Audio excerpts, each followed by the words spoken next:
सुप्रभात बच्चों, कैसे हो आप सब। मैं आशा करती हूँ आप सब बहुत ही अच्छे और स्वस्थ होंगे। तो बच्चों, आज की कक्षा में हम शुरू करने वाले हैं हमारा अध्याय नंबर 15, जिसका नाम है अनेक शब्दों के लिए एक शब्द। ठीक है, यानी कि बच्चों वन वर्ड सब्स्टिट्यूशन। तो आइए बच्चों शुरू करते हैं। बच्चों, इससे पिछली कक्षा में आपने क्या पढ़े थे? अनेकार्थी शब्द, है ना बच्चों। तो क्या आप सभी ने उसका अभ्यास कर लिया? बताइए। मैं आशा करती हूँ कि आप सभी बच्चे जो हैं अभ्यास के प्रश्नोत्तर पूरे पूरे कर रहे होंगे, है ना। आइए अब हम शुरू करते हैं अनेक शब्दों के लिए एक शब्द। देखिए, आइए बच्चों सबसे पहले ये जान लेते हैं कि ये शब्द होते क्या हैं। ठीक है, देखिए, भाषा को संक्षिप्त या लयबद्ध बनाने के लिए कभी कभी अनेक शब्दों के स्थान पर एक शब्द का प्रयोग किया जाता है। ठीक है, समझ आ रहा है बच्चों। चलिए आइए इसे बच्चों उदाहरण से समझते। ठीक है, तो देखिए देखिए पढ़िए और समझिए बच्चों। ठीक है, देखिए पहला है जो बच्चों को पढ़ाता है। ठीक है, और दूसरा बच्चों वह अध्यापक है। ठीक है, तो देखिए हम यहाँ पे बच्चों ऊपर के पहले वाक्य में जिस बात को कई शब्दों में कहा गया है, उसी बात को दूसरे वाक्य में एक शब्द में कहा गया है। तो बच्चों अब देखना है ना कि पहले वाक्य में देखिए जो बच्चों को पढ़ाता है, इसमें बहुत सारे शब्द हैं, लेकिन बच्चों जो दूसरा है ना, दूसरा वाला वाक्य, उसमें देखिए वह अध्यापक है। तो इसमें देखिए हमने अध्यापक को देखिए इतने सारे शब्दों से हटाकर हमने सिर्फ और सिर्फ अध्यापक लिख दिया है ना। तो यही है अनेक शब्दों के लिए एक शब्द। ठीक है, चलिए आगे देखिए अब।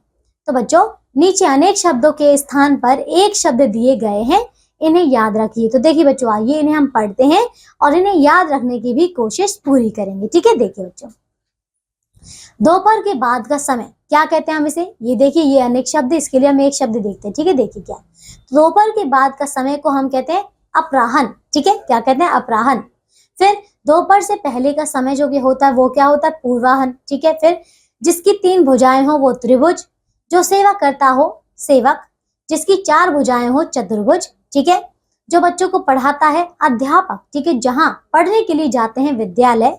ठीक है, फिर जहां पढ़ने के लिए पुस्तकें व पत्र पत्रिकाएं हो तो वो होता है बच्चों पुस्तकालय। ठीक है, जिसका आकार हो साकार होता है, जिसमें दया हो वो दयालु, कम जानने वाला अल्पज्ञ। ठीक है, अब देखिए बच्चों आगे, जो पुराने समय का हो वो प्राचीन होता है, जो आज के समय का हो वो आधुनिक होता है। ठीक है, सप्ताह में एक बार होने वाला साप्ताहिक, फिर महीने में एक बार होने वाला मासिक। ठीक है, साथ में पढ़ने वाला सहपाठी, जो ईश्वर को ना माने वो नास्तिक, जो ईश्वर को माने वो आस्तिक। ठीक है, जो पढ़ा लिखा ना हो वो अनपढ़। ठीक है, अपना मतलब निकालने वाला वो स्वार्थी होता है। ठीक है, जो देखने योग्य हो दर्शनीय। ठीक है, फिर बड़ों की आज्ञा मानने वाला आज्ञाकारी। ठीक है, जो दान करता हो दानी, सबसे मिलकर रहने वाला मिलनसार, विद्या की चाह रखने वाला विद्यार्थी। ठीक है, फिर जहां वस्तुएं, ठीक है, जहां पुरानी वस्तुएं एकत्र की गई हो वो संग्रहालय, जो अपने देश में बना हो वो स्वदेशी, जो पढ़ने योग्य हो वो पठनीय। ठीक है, जो बहुत बोलता हो बाचाल,